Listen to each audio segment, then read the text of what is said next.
7 de junio. Hoy es 7, ¿cierto? Sí. La vez pasada leímos el comienzo de la confesión. ¿Pueden recordarme los conceptos centrales?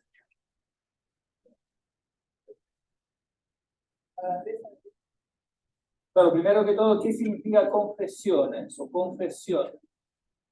Confesio. ¿Qué es confesio?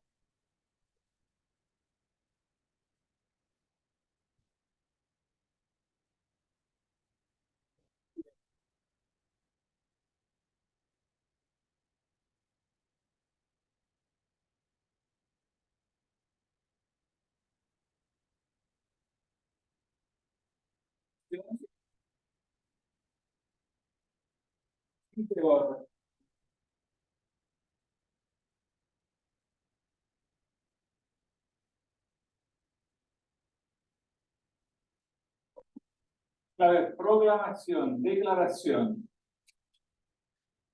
Iteor, pateor, sería, bueno, el verbo simple sería pateor. Después compuesto, se hace una apofonía y la A pasa a ahí, con fiteor. Pero significa hablar con, o sea, declarar. ¿Y qué se declara? ¿Cuál es el objetivo primario de la obra? Confesar, declarar, proclamar. ¿Qué cosa? La alabanza a Dios. Claro, la alabanza, ¿no? Confessio laudis. La declaración de alabanza. Y alabanza significa, o sea, implica lo primero que dijeron. La grandeza. Claro, la grandeza. Claro, la grandeza de Dios.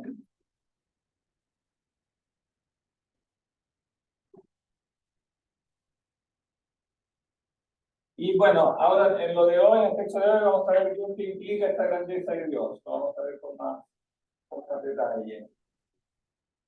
Pero para decirlo muy en resumen, la grandeza de Dios, ¿qué implica?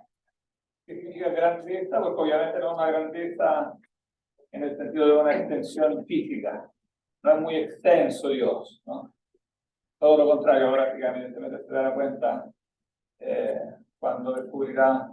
cuando llega el descubrimiento del platonismo, que Dios no tiene una grandeza física, no tiene una extensión física, ¿no? Entonces, ¿qué significa grandeza en este sentido? ¿Eh? Claro, significa poder. Claro, significa infinitud. Una infinitud evidentemente no física, pero que implica poder, infinito poder, implica infinita sabiduría,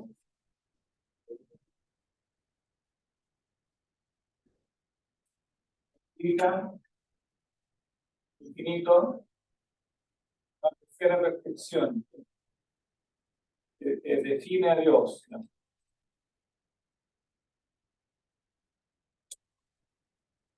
¿Ven? Sabiduría en la tercera. Bondad.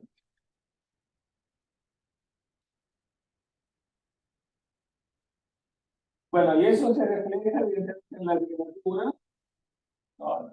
La criatura también refleja de una forma imperfecta, ¿no? Esta como tríada, esta trinidad, ¿no? Que Agustín la resume así: noxe, velle. Ser, conocer, amar, ¿no?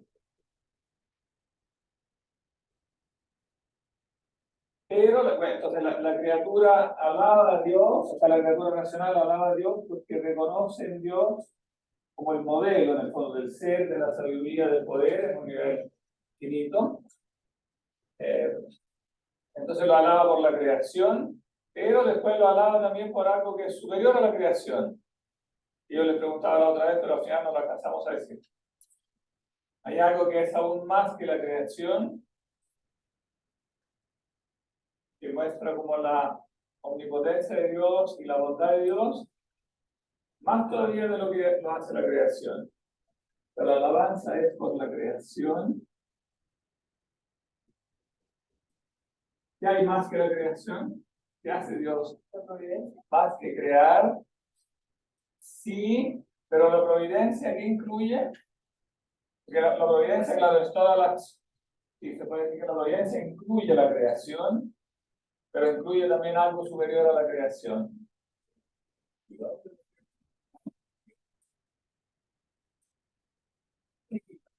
algo de esa creación y algo que es superior al cuidado natural. O sea, Dios cuida las cosas en el sentido que las mantiene en el ser, ¿no? Pero y le otorga intelecto, pero eso es parte de la creación. Claro, o sea, se crea el ser racional, ¿no? Pero el ser racional tiene algo que necesita una acción todavía más extraordinaria, porque el ser racional y libre, claro, la criatura racional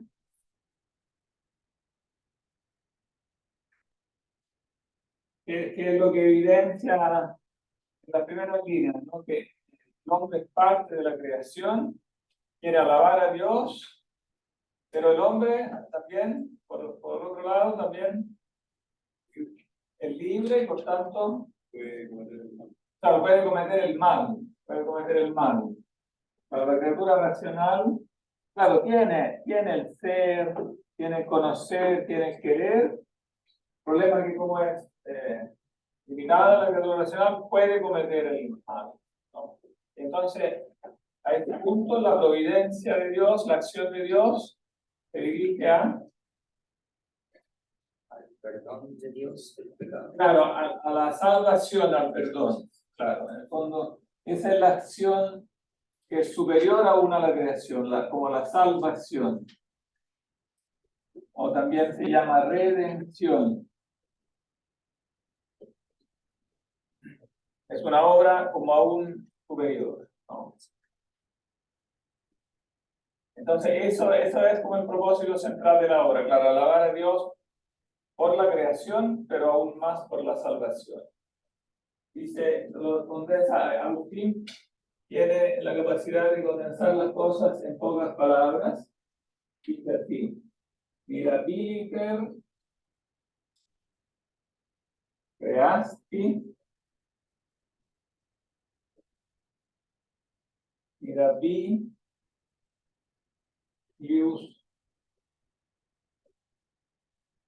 reformasti. Admirablemente creaste, pero más admirablemente reformaste, recreaste, o sea, volviste a crear. Porque el hombre, dice también en otra fórmula, pudo caer por sí solo, pero no puede levantarse por sí solo. Cada vez que cae, no puede levantarse por sí solo. Porque sería como, en el fondo, crear algo de la nada. Cuando pierde, el hombre pierde como la amistad con Dios, no puede él solo como crearla de la nada, no puede levantarse solo. Puede caerse solo, pero no levantarse solo.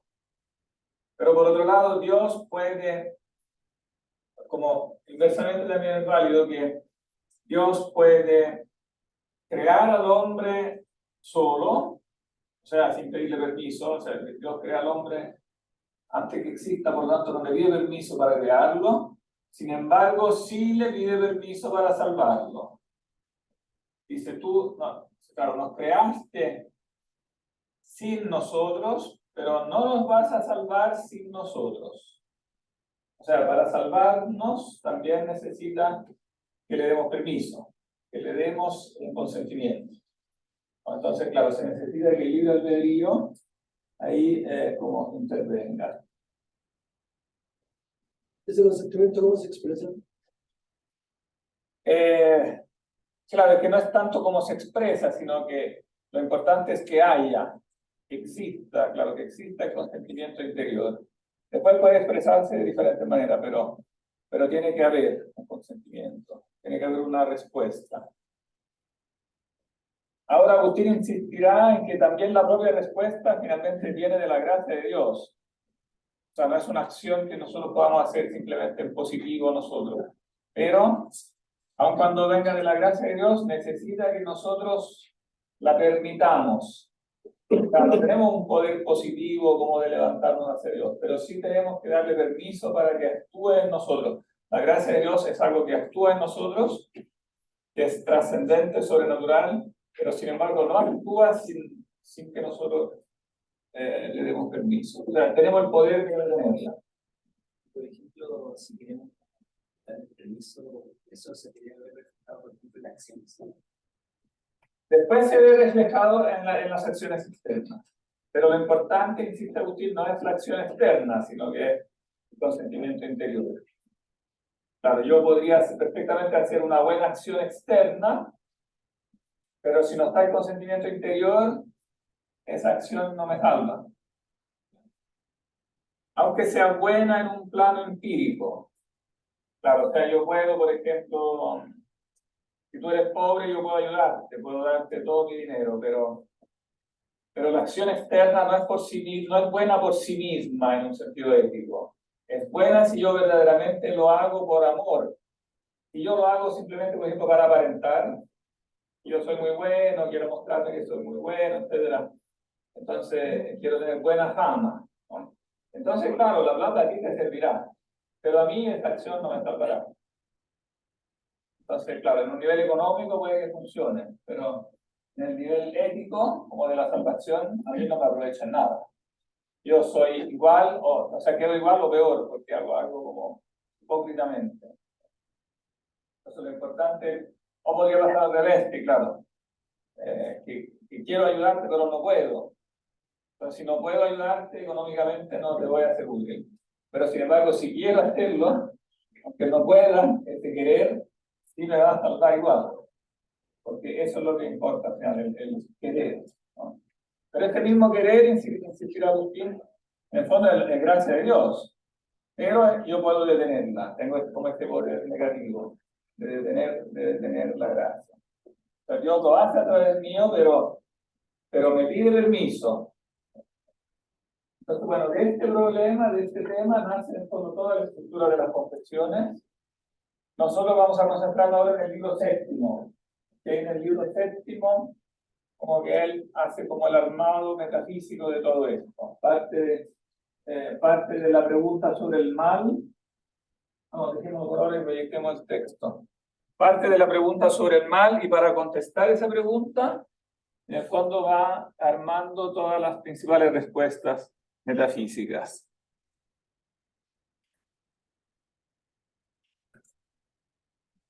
A ver, ahora tenemos que... No, siempre me olvido. Tenemos que bajar el texto.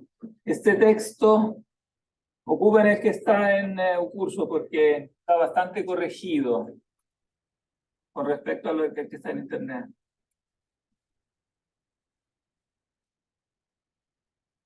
¿Y ahora dónde está? Ah, estaba acá.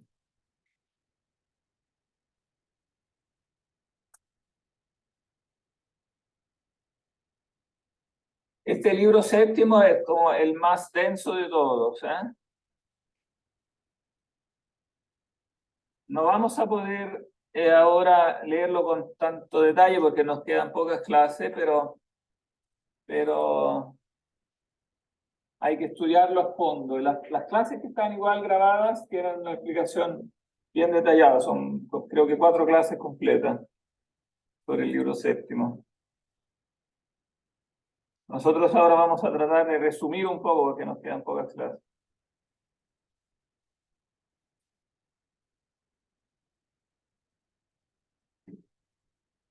Él ha llegado aquí, está en la época justo anterior a la conversión, está en Milán, y entonces él está aquí relatando precisamente como el itinerario que lo lleva más directamente a la conversión. Entonces está como la refutación del maniqueísmo, la refutación definitiva del maniqueísmo, el descubrimiento del platonismo, y sobre eso el descubrimiento del cristianismo.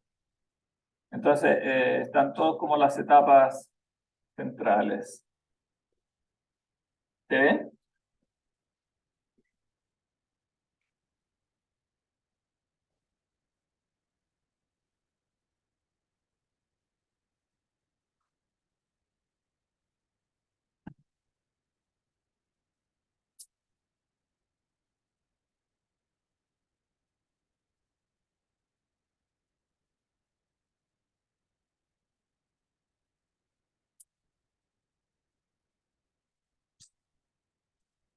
Leámoslo de comienzo.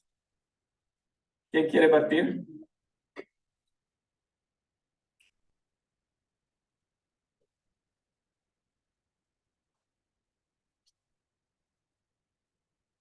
¿Qué parte? Ya. Capítulo 1. Ya era muerta mi adolescencia mala y nefanda, y entraba en la juventud, siendo cuanto mayor en edad.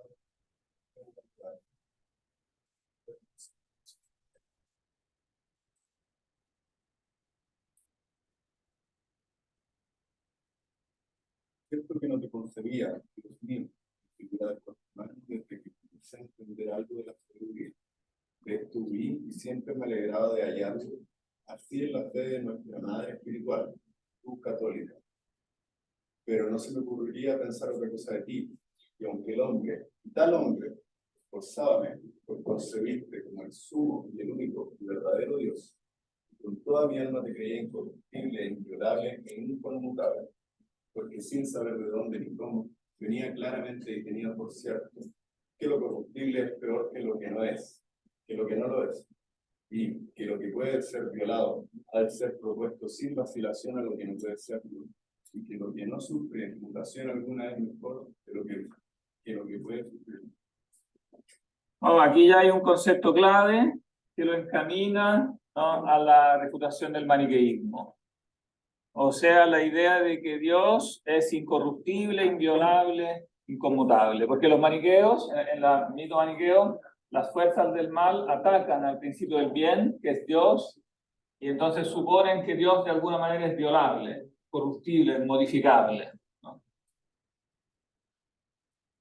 Pero él ya a esta altura está seguro que Dios no es corruptible, no es violable. ¿Y por qué está seguro de eso? Que siempre va a existir el bien. ¿Mm? Que siempre va a existir el bien. ¿Y por qué? O sea, el bien en el sentido de el bien incorruptible. Claro,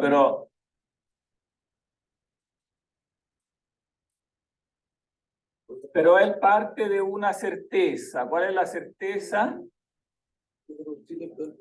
Claro, que lo corruptible, tenía por cierto que lo corruptible es peor que lo que no lo es. Y que lo que puede ser violado debe ser pospuesto a lo que no puede serlo. Y que lo que no sufre mutación alguna es mejor que lo que puede sufrirla. Bueno, en todo caso ahora lo explica mejor, pero en el fondo parte de una certeza de la razón, que en el fondo lo inconmutable es superior a lo mudable, y eso significa que entonces lo que puedo concebir con la mente como Dios tiene que corresponder a esa idea que yo me hago de él, ¿no? O sea, una certeza a partir de la idea, en el fondo. Lo que yo concibo de Dios, entonces lo que defino como Dios, tiene que ser el ser superior, el ser perfecto. Si yo lo concibo como tal, tiene que ser también tal, ¿no? Porque si no, Dios sería otra cosa superior a eso que estoy considerando corruptible. Después lo explica mejor a continuación.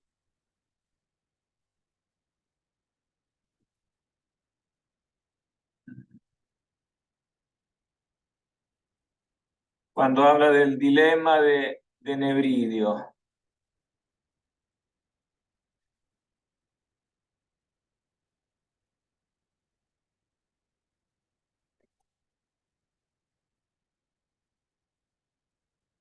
Sigamos leyendo porque lo va explicando.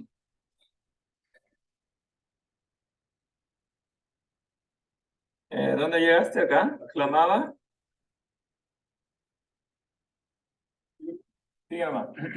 Clamaba violentamente mi corazón contra todas estas imaginaciones mías, y me esforzaba para ocultar como con un golpe de mano aquel enjambre de injusticia que revoloteaba en el mío.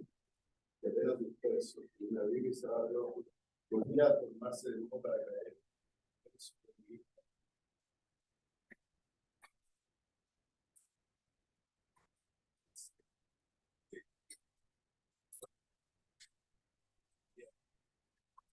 Por posible, violable y tal.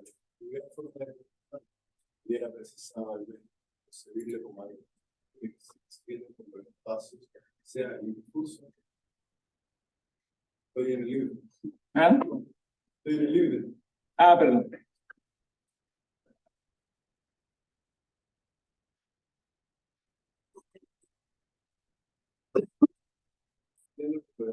Sea difuso en el mundo, sea difuso fuera del mundo y por el infinito. Porque en cuanto privada yo de tales pasos, parecíame que era nada, absolutamente nada, ni aún siquiera el vacío, como cuando se quita un cuerpo de un lugar, que permanece el lugar vacío de todo cuerpo, terrestre, mundo, completo, pero al fin un lugar vacío, como una nada extendida. Claro, o sea, no logra imaginarse a Dios, a pesar que se lo imagina como incorruptible, sin embargo sigue imaginándolo corpóreo, porque si no es corpóreo no puede imaginarlo como algo. O sea, si no fuera corpóreo sería nada, ¿no? Si lo privaba de tales espacios, no, parecía que era nada, absolutamente nada, una nada extendida, ¿no? Entonces, bueno, un ser grande, extendido por los espacios infinitos, que penetraba por todas partes toda la mole del mundo, y fuera de ellas, en todas las direcciones, la inmensidad sin término. O sea, como algo que contiene el universo, pero lo contiene materialmente y lo penetra, como una sustancia que lo penetra, pero a su vez corpórea. De una manera algo parecida a como lo imaginan los estoicos, ¿no? Como el logos, como una materia más sutil, pero finalmente material, ¿no? Que se extiende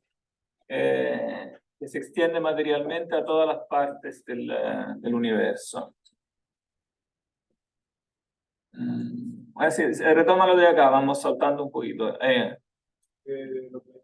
Desde aquí te imaginaba como un ser grande. Imaginaba como un ser grande, extendido por los espacios infinitos que penetraba por todas partes, toda la mole del mundo. Fuera de ella, en todas las direcciones, la inmensidad sin término.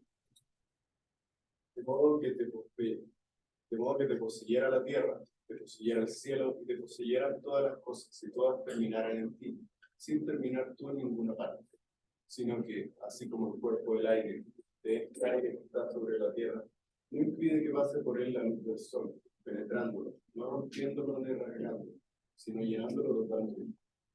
Así creía yo que no solamente el cuerpo del cielo y del aire y del mar, sino también el de la tierra, te dejaban paso y te eran penetrables en todas partes, grandes y pequeñas, para recibir tu presencia que con secreta inspiración gobierna interior y exteriormente todas las cosas que has creado.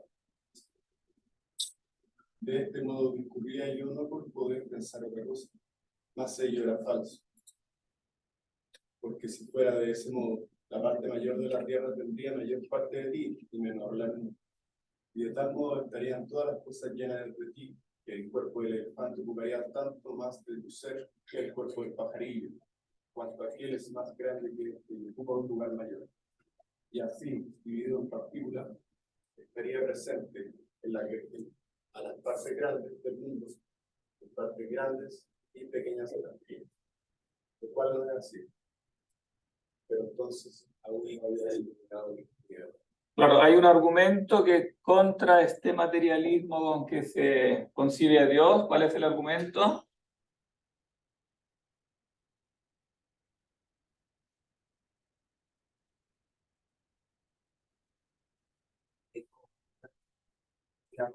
De Dios. Claro, lo que es más grande tendría más Dios, pero en el fondo eso choca contra un atributo de Dios que aquí pone de relieve. Porque ¿cómo? Dios siempre es el mismo.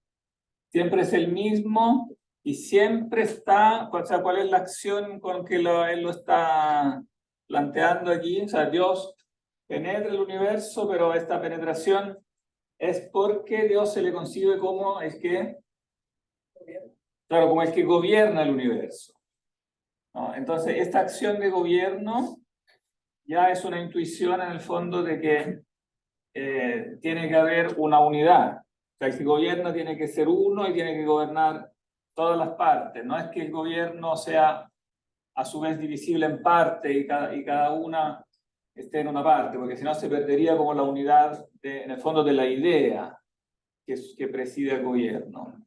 Entonces, una anticipación de lo que vendrá después como del descubrimiento platónico de las ideas, que las ideas que están detrás de las cosas materiales, las gobiernan, no pueden tener esa misma multiplicidad que tienen las cosas materiales, porque si no, no podrían gobernarlas, no podría haber como esa unidad que permite gobernarlas, ¿no? Entonces, detrás del concepto mismo de gobierno está el concepto de idea, digamos, de que el logos para ser tal tiene que ser inmaterial, ¿no?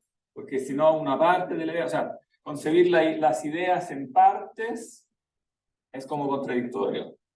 Si Dios tuviera partes, no tendría esa unidad como de intelecto que le permite precisamente gobernar.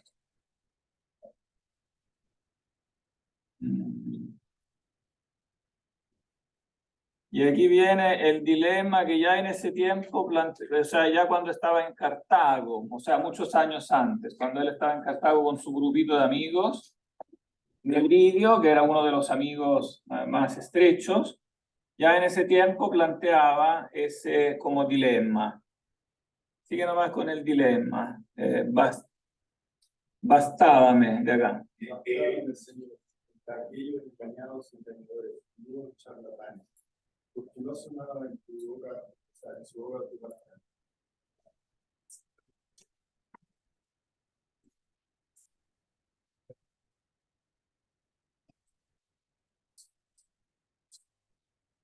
¿Qué podía hacer aquí?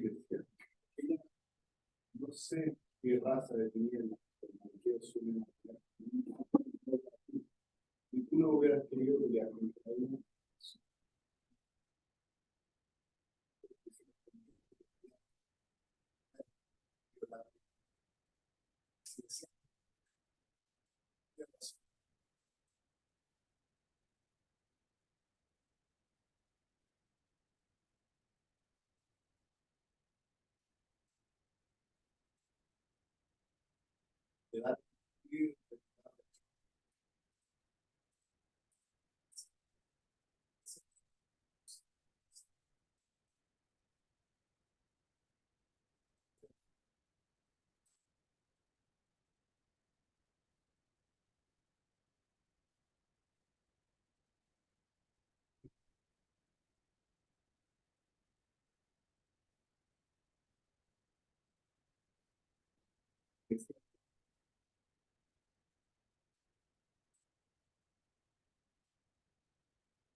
Claro, entonces el dilema es, claro, se produce una batalla entre Dios y las potencias, entre el reino de la luz y el reino de las tinieblas, pero los maniqueos suponen algo que es falso de raíz, o sea que eso porque supone que Dios sería corruptible, que podría corromperse y deteriorarse, ¿no? Y entonces, claro, o decir, si tú en realidad no quisieras pelear, no podrías ser corrompido porque eres incorruptible y entonces serían falsas, sería falso todo el mito maniqueo, pero si decían en cambio que eras corruptible, esto mismo era falso. Ahora eso va a profundizar más todavía porque es falso, ¿eh?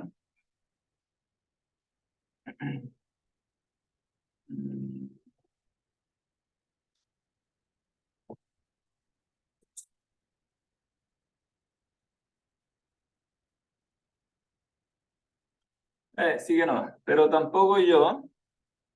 Cuando afirmaba y creía firmemente que tú, nuestro Señor y Dios verdadero, creado de nuestra alma y de nuestro cuerpo, y no solo de nuestra alma y de nuestro cuerpo, sino también de todos los seres y cosas, eras incontaminable, inalterable, bajo ningún concepto mudable. Tenía por averiguada y explicada la cosa, hermano. Sin embargo, cualquiera que ella fuese, veía que debía buscarse de modo que no me viera obligado por su parte, que era mudable a Dios inmutable. No fuera que llegara a ser Dios mismo lo que buscaba. Claro, él está buscando la causa del mal, pero está diciendo lo primero que hay que hacer cuando se busca la causa del mal, ¿qué es?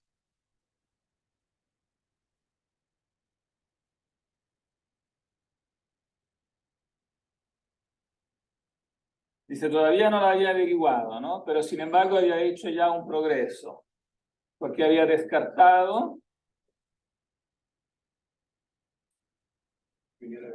que, claro, que viniera de Dios. Ese es como el punto fundamental, o sea, el punto de partida.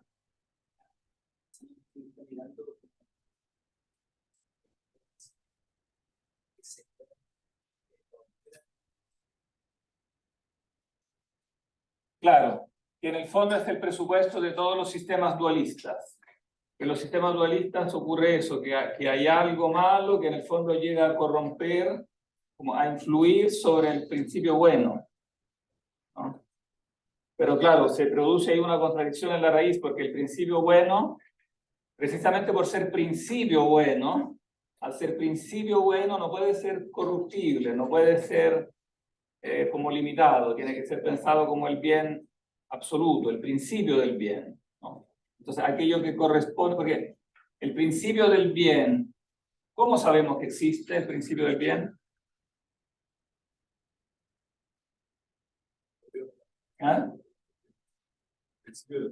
Claro, ¿cómo sabemos que existe este principio del bien? Como dice Platón, y en algún sentido también lo aceptan los maniqueos, que existe un principio del bien, ¿no? Aunque de manera más burda, etcétera, pero en el fondo está de fondo esta idea de que existe un principio del bien. Pero ¿cómo sabemos que existe este principio del bien? La idea. ¿Ah? Por la idea.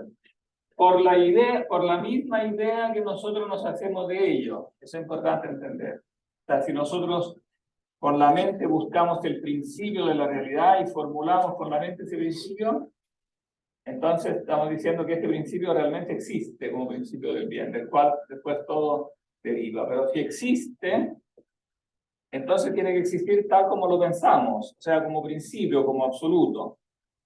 Tiene que ser el principio del bien, el bien absoluto, el bien en sí. Si es el bien en sí, es contradictorio que algo lo pueda corromper, ¿no? Y noten que este argumento finalmente vale no solo contra los maniqueos, sino que finalmente vale contra el propio Platón. Porque en el fondo, el propio Platón, claro, de una manera más sofisticada, más como elaborada, pero finalmente cae un poco en la misma trampa, ¿no? Porque en Platón el principio del bien finalmente resulta ser afectado por qué cosa.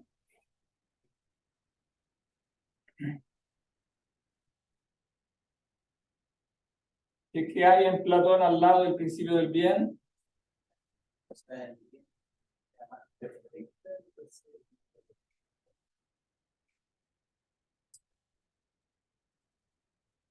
Pero déjame borrar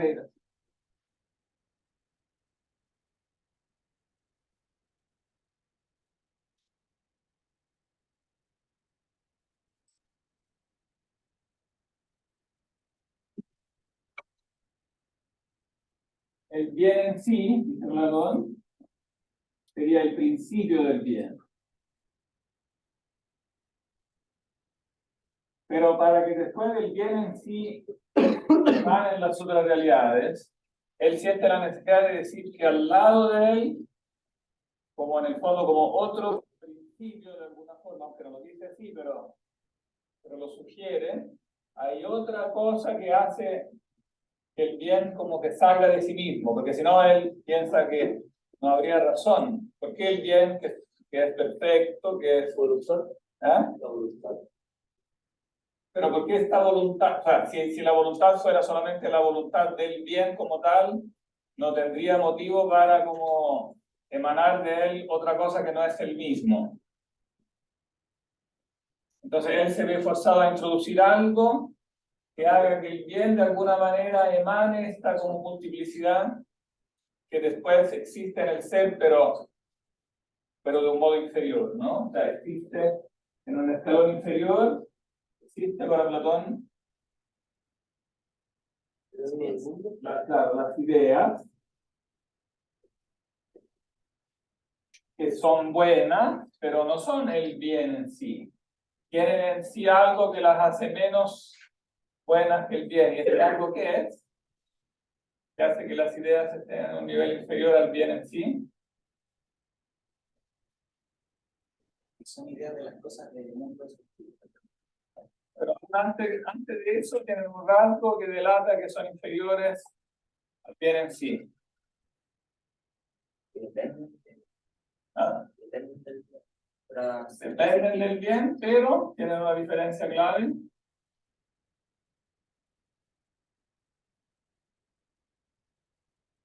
Las ideas con respecto al bien son múltiples.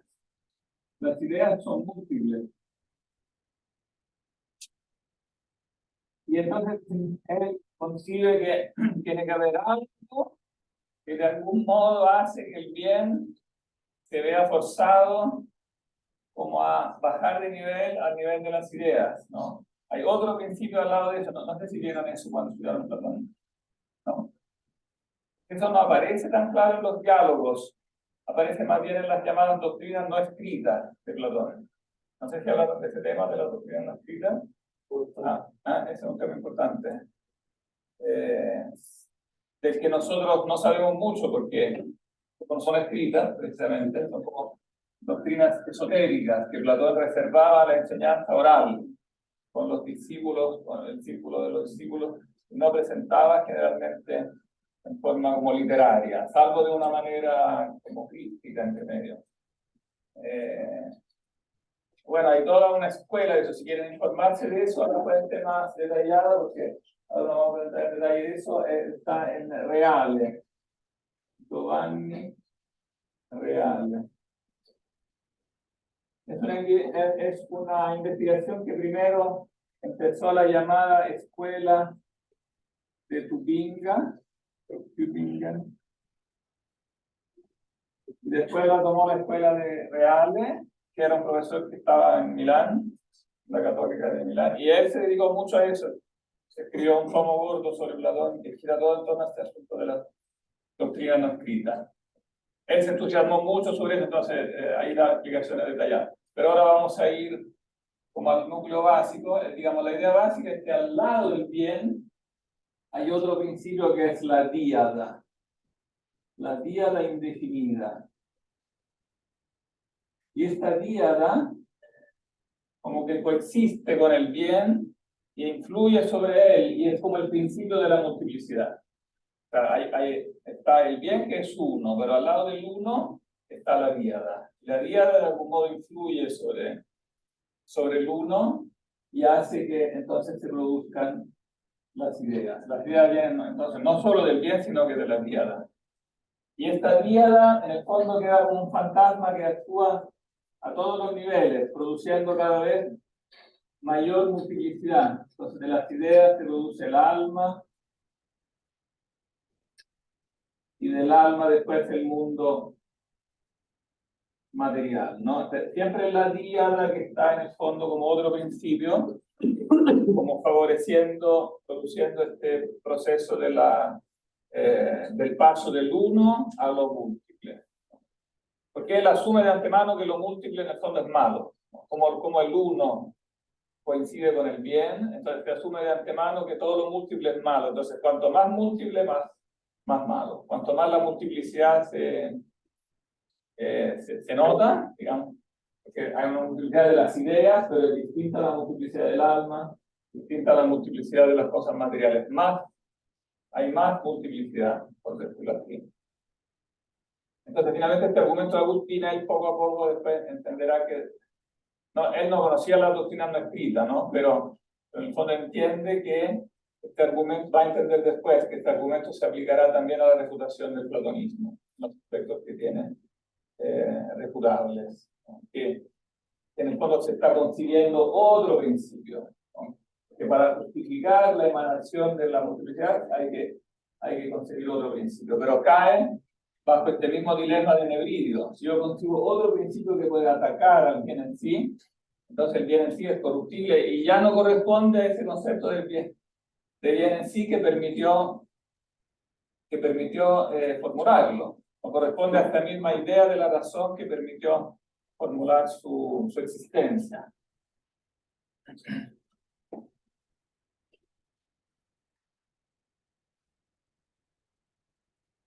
Oh, y entonces hay que buscar, por eso el punto fundamental, y eso bueno, también en los maniqueos como en Platón, finalmente de ahí se remonta a la causa del mal.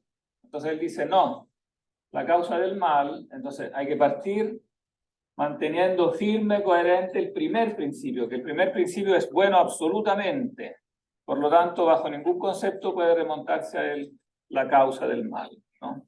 Y si no está en él, no es que haya mucha opción, ¿no? Entonces, ponía atención en comprender lo que había oído, de que el libre albedrío de la voluntad es la causa del mal. ¿Qué hacemos, no?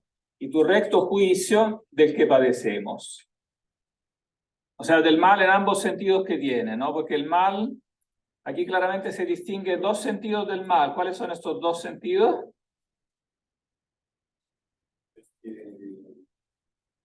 El mal como acción. El mal que, como acción, el que hacemos y el que padecemos, ¿no? O sea, el mal que hacemos es el mal en el sentido, diríamos nosotros, claro, moral, es el mal en el sentido moral, no, el mal ético, o como decían los antiguos, el malum culpe.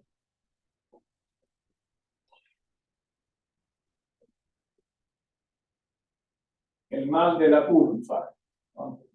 Pero también hay otro mal que es el mal Como de la materia. ¿Ah? La imperfección de la materia. ¿no? Como la imperfección de la materia.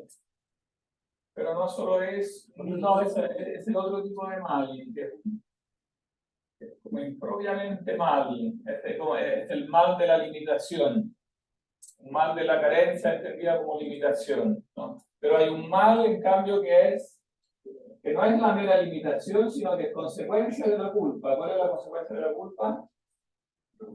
¿Ah? La culpa provoca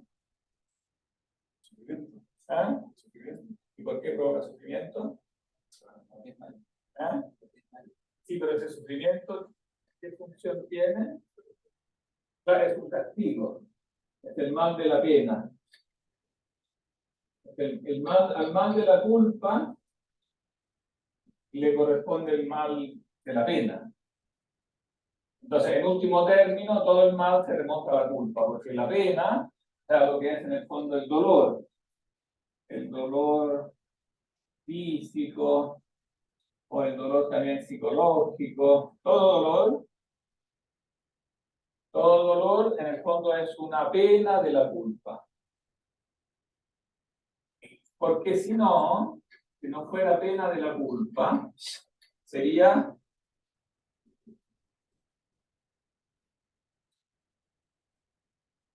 caeríamos de nuevo, si el dolor no fuera pena de la culpa, caeríamos de nuevo en culpar de eso a Dios. Si decimos que el dolor existe porque sí, que no es pena de una culpa, entonces estamos culpando a Dios, ¿no? Porque en el fondo Él es quien hizo las cosas. Si el dolor existe porque sí, entonces Dios es cruel, es malo. Digamos, hizo que existiera algo que... Porque el dolor es, evidentemente, algo malo. Aunque no es un mal ético, pero es un mal físico, digamos, o moral, o psicológico, es malo, ¿no? Y entonces, si no fuera culpa nuestra, o en todo caso, aunque no culpa nuestra directamente, culpa de algún ser humano, entonces sería culpa de Dios. Y eso sí que lo había descartado del comienzo, hay que evitarlo al comienzo. Entonces, si Dios no tiene culpa, entonces la culpa es solamente del ser humano y la pena es lo que corresponde en el fondo a esa culpa. Pero dice él, importante lo dice acá, porque dice, eso yo lo había escuchado, no es que sea un descubrimiento nuevo, es que lo descubra él, ¿no? Y sin embargo, dice, no lo veía claramente, o sea, le costó mucho focalizar, enfocar bien ese concepto. Y eso es una lección que hay que tener bien presente, porque a todos los filósofos les cuesta, no porque sean filósofos, sino porque a todos los seres humanos les cuesta. Porque en el fondo hay una resistencia a eso que está en la propia situación de mal, como somos malos. Entonces, en el fondo, reconocer eso implica como confesar que somos malos. Implica confesar nuestro huevo, y eso por todos los medios buscamos evitarlo. Todos los seres humanos. Evitamos eso por todos los medios, es como un mecanismo automático. Construimos teorías, ¿no?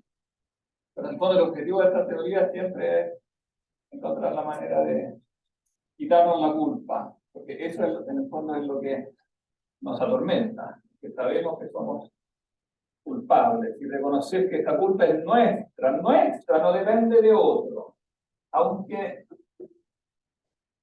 otros puedan tener sus culpas, y aunque esas culpas nos hayan influido a nosotros, en esa parte que depende de nosotros, es culpa nuestra, y aunque sea poco, admitir eso para el ser humano es una cosa terrible. Terrible, aunque sea algo no tan grave, ¿no? Entonces, finalmente la teoría filosófica, como los filósofos son los seres humanos que hacen teorías sobre esto, las teorías que construyen, generalmente su objetivo principal es ese. Y bueno, y él lo dice, es parte esencial de lo que dice en todo su itinerario, ¿no? En el fondo la teoría maniquea era muy útil porque me servía para buscar en otro la causa del mal, ¿no? Pero en el fondo esto no ha dejado nunca de ser actual. En todas las teorías que se han formulado a lo largo de los siglos, siempre ese bicho está presente. La culpa siempre es de alguien más, ¿no? Ahora, por ejemplo, está muy de moda decir que la culpa en estos últimos siglos, bueno, dos cosas están básicamente de moda. ¿A quién se le ha hecho la culpa en la filosofía o en las teorías como más modernas?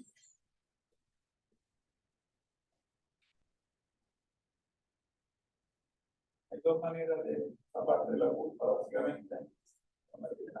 O es culpa de la sociedad, o en alternativa, ¿ah? ¿Cómo? No, eso precisamente es lo que no se quiere decir nunca. Como de la pobreza. Claro, eso puede ser parte de la sociedad, no es culpa del sistema, o es culpa. Claro, la sociedad puede ser entendida como el sistema, o puede ser entendida como una situación particular que pasó, claro, es culpa de la guerra, o es culpa de, claro, de la política, o culpa de los políticos, claro, o es culpa de los empresarios, o es culpa de una cierta clase social, claro. O si no, también puede ser culpa. ¿Eh? Del diablo, no, pero ahí hablo de las explicaciones como más modernas, más científicas. Yo, por ejemplo, igual le decía a alguien más en particular. ¿Cómo? Que me ha hecho.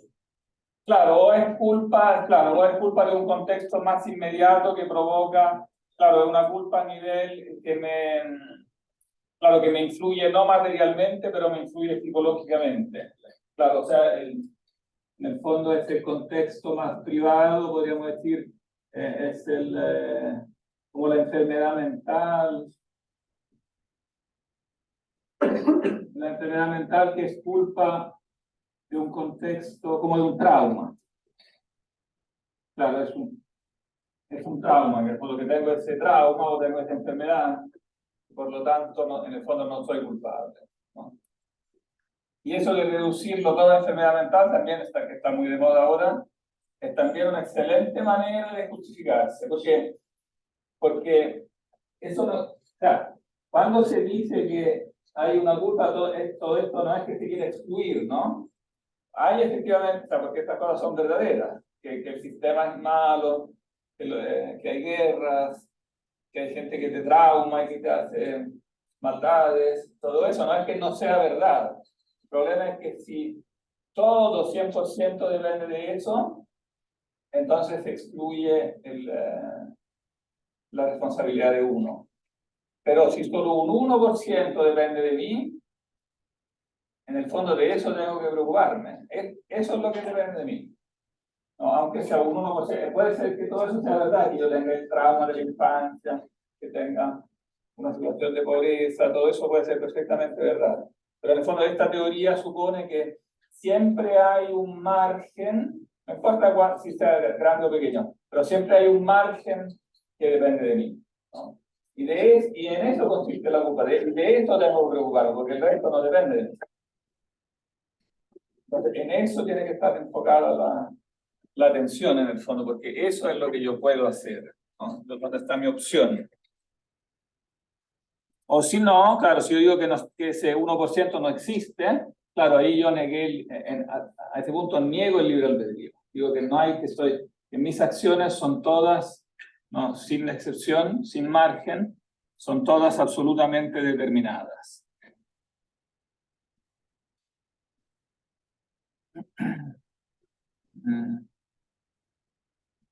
Entonces, por eso dice, no podía verlo con claridad, ¿no? Pero este no poder verlo con claridad es por un problema ético, ¿no? No es por un problema intelectual.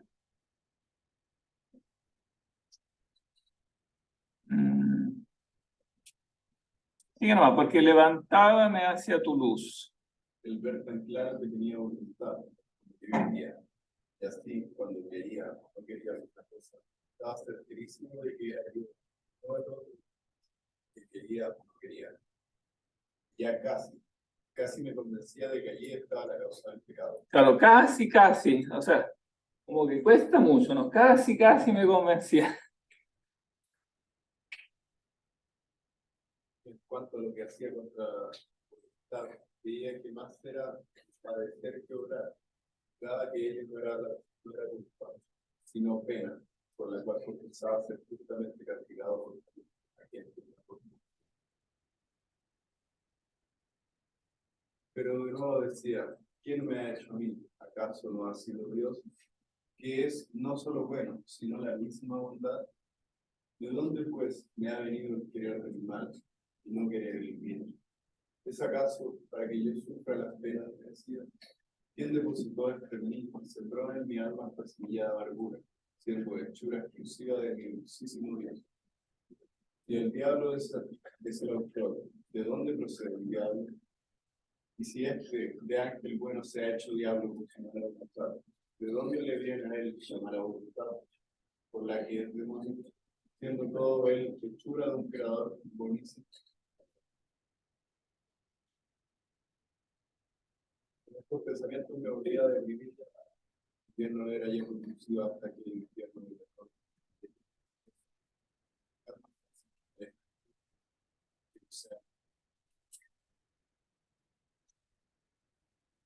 Sigue con él.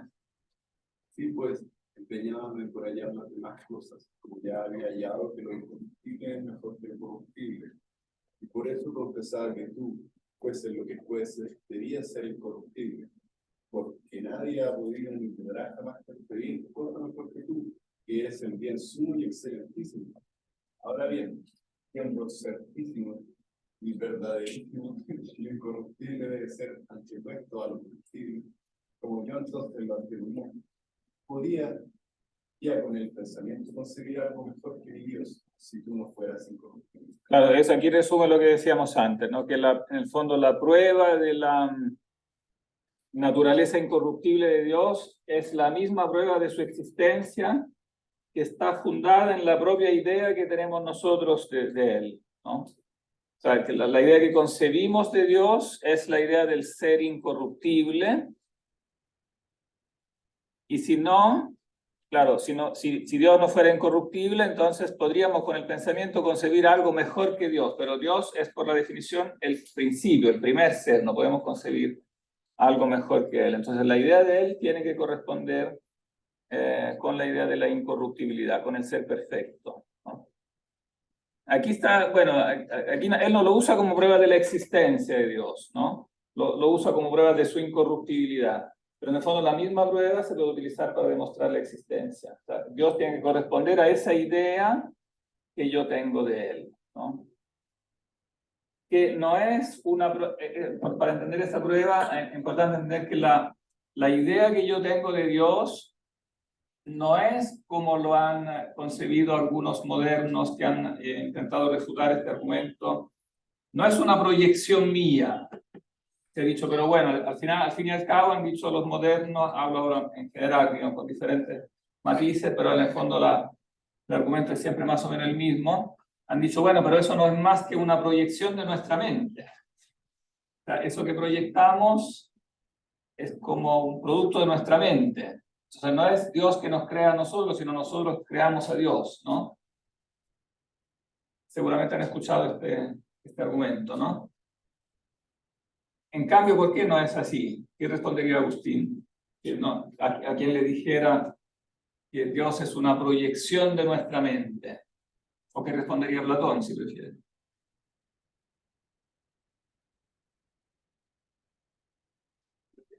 ¿Mm?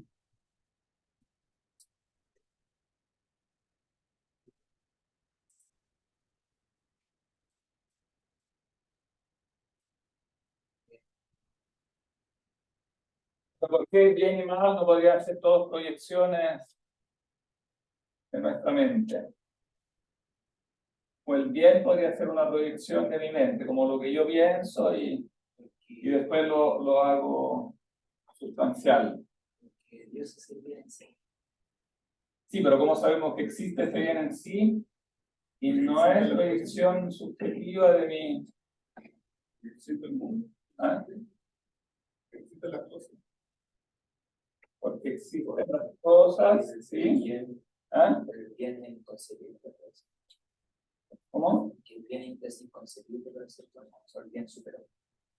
O sea, no, el bien es concebible, existe un concepto del bien. Pero porque este concepto no es un mero concepto de la mente humana y es en cambio una idea en sí.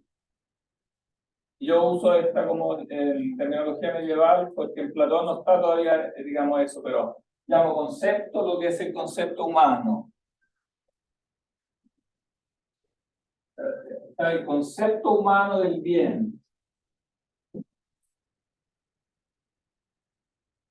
Pero ese concepto humano del bien, digamos, el hecho de que sea humano no significa que sea meramente una proyección del ser humano.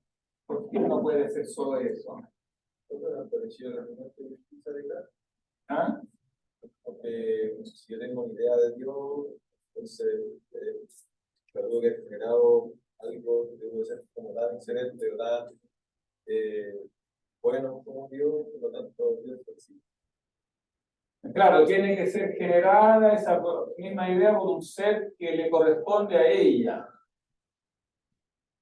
Y yo diría hay una razón todavía más profunda de que esa, que la vio Platón mucho antes que Descartes, más básica todavía. O sea, lo que pasa es que si el ser humano tiene la idea de Dios, la idea per se es una invitación, eso significa que en algún otro lado tiene que existir Dios para ser. ¿No?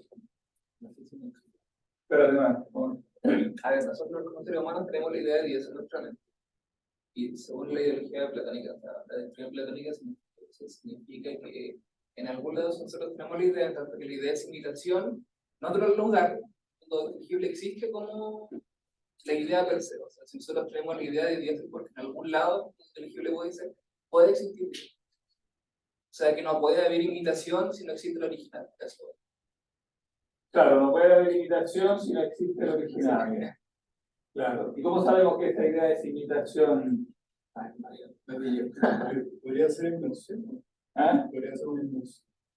Una invención. ¿Y qué es una invención? ¿Cómo lo defines, la invención? Pero igual viene de cosas las invenciones, tiene base en cosas reales, pero se usa la imaginación para transformar y inspirar cosas. Ah, claro, pero es que aquí estamos en un nivel más profundo que eso. Que cuando tú imaginas cosas nuevas, o sea, cuando tú haces un proyecto, diseñas algo nuevo, por ejemplo, Claro, pero eso presupone elementos más básicos que eso, presupone ciertos conceptos, ciertas reglas básicas del intelecto. Y claro, también imágenes del mundo real que tú experimentas, o sea, presupone la experiencia. Pero Platón había ido a la raíz de cómo hay que concebir la relación entre el concepto y la realidad. Cuando yo formo un concepto de algo, este concepto de algo no puede ser un mero concepto humano. Cuando yo digo que tengo el concepto de perro, claro, el concepto de perro es un concepto humano, pero no puede ser un mero concepto humano. Tiene que ser también, en alguna medida, ¿qué tiene que ser este concepto de perro? ¿Eh? Ese concepto tiene que ser un ser, pero claro, tiene que ser un ser inteligible, pero que tiene también relación necesaria con ese ser empírico que es el perro. ¿Qué relación tiene con ese ser empírico que es el perro? Es la imagen. ¿Ah? Es la imagen de... No, es la esencia. Es la esencia inteligible del perro. Y por lo tanto es la causa del perro. Es la causa que hace que el perro sea eso, lo que es el descubrimiento básico que Platón lo sintetiza. ¿Dónde? ¿Cuál es la primera formulación de ese como descubrimiento básico de las ideas? ¿No? En el Menón hay algo, pero sobre todo en el Fedón. ¿No? En la famosa como autobiografía de Sócrates, cuando Sócrates dice que pasa de las ciencias naturales, ¿no? de la búsqueda natural de la causa, a la segunda navegación, a la búsqueda de la causa en otro nivel. Claro, hay causas de los entes empíricos que se causan unos con otros, pero hay una causa en otro nivel, ¿no? Y esa causa es la esencia inteligible de la cosa, que es causa formal, es algo lo que hace que la cosa sea lo que es. Y entonces no puede ser un concepto humano, porque no es mi concepto humano que hace que el perro sea. Tiene que ser la captación de algo que de verdad está detrás del perro.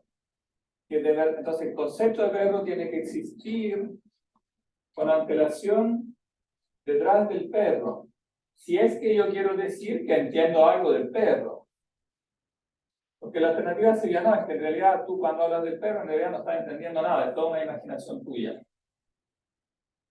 Pero si yo digo eso, si yo me refugio en esta postura escéptica extrema y digo, no, es que los conceptos míos en realidad no corresponden a las cosas, son algo que está en nuestra mente nomás. Creemos que corresponden a las cosas, pero no les corresponden. Pero si yo digo eso, ¿qué decían? Sí, o sea, yo lo pensaba de una forma, y que pasa que hay muchas cosas que pueden ser como buenas acciones, como puede estar bien, pero sí que son múltiples esas cosas, que no se podría decir. Sí, la esencia. Entonces tendría que estar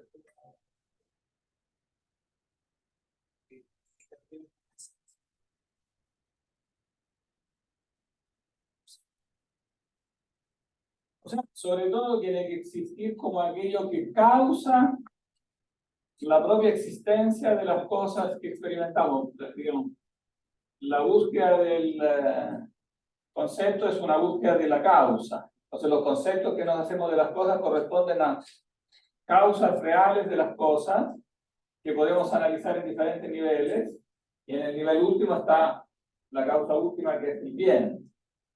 Pero en el fondo, detrás de este juicio del bien, cuando yo digo que esta cosa es buena, que es útil, que tiene sentido, y esto fuera una mera proyección mía, entonces no estaría diciendo nada de la cosa. Por ende, estaría negando que conozco la cosa.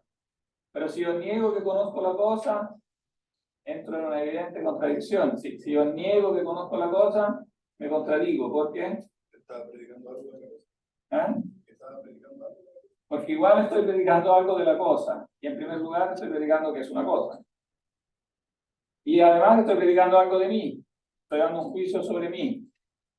Lo cual implica que yo existo, como diría Descartes, implica que yo tengo inteligencia, implica que yo tengo voluntad, implica que sé qué significa conocer. sea, la frase del escéptico que si yo no conozco las cosas es una frase contradictoria porque ya implica que yo conozco el yo, que yo conozco el conozco, que yo conozco el concepto de cosas. Todo eso que digo lo conozco. Si yo no conozco las cosas, una frase evidentemente contradictoria. Pero si yo conozco las cosas, entonces los conceptos que tengo de las cosas corresponden a ideas que están ahí, detrás de las cosas, aunque no se vean. Porque las cosas se destruyen, pasan, y las cosas y las ideas siguen ahí. Entonces son algo que existe por sí. Cuando Platón dice que el bien existe en sí, está diciendo algo fundado en un razonamiento irrefutable. Digamos, existe en sí. Y digamos, y por eso si existe en sí, por definición no depende de mí. ¿No? Entonces, digamos, la demostración de la existencia de Dios está basada directamente en la evidencia en la primera evidencia del conocimiento humano. Cuando yo digo que conozco, cualquier cosa que conozco, aunque diga que no conozco nada, conozco que no conozco nada. Pero cuando paso diciendo que conozco, en esa palabra conozco, ya está contenida la existencia de Dios. El principio de la realidad, porque detrás de los conceptos de las cosas finalmente están los principios de las cosas y detrás de la existencia de cada cosa está la esencia última, que es causa última, digamos, detrás de las causas más particulares tiene que estar la causa única, última de todo. Entonces, se refuta con el mismo argumento con que se refuta la idea de que el conocimiento en general sería una proyección, como una mera proyección de uno. Entonces, esto es un punto fundamental de que va a estar aclarando Agustín. Después de Descartes, muchas de las cosas que se dicen de Descartes la dice, en realidad la dice Agustín. Descartes recogió algunas migajas aquí de todas las cosas que dice Agustín. Oiga, profe, vamos, la clase pasada le preguntaron sobre las pruebas. ¿Había dicho algo de esta semana? Ah, yo mandé un correo, ¿no? Diciendo que iba a ser el próximo jueves. No, me refiero por las pruebas, la revisión. Las pruebas que ya hicieron. Van en camino, van a estar pronto. Sí, ¿Pronto? sí, pronto.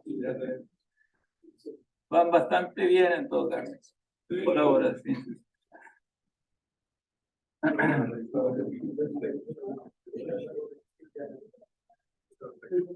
Me despido de los que están en línea porque si no esta cosa después no logro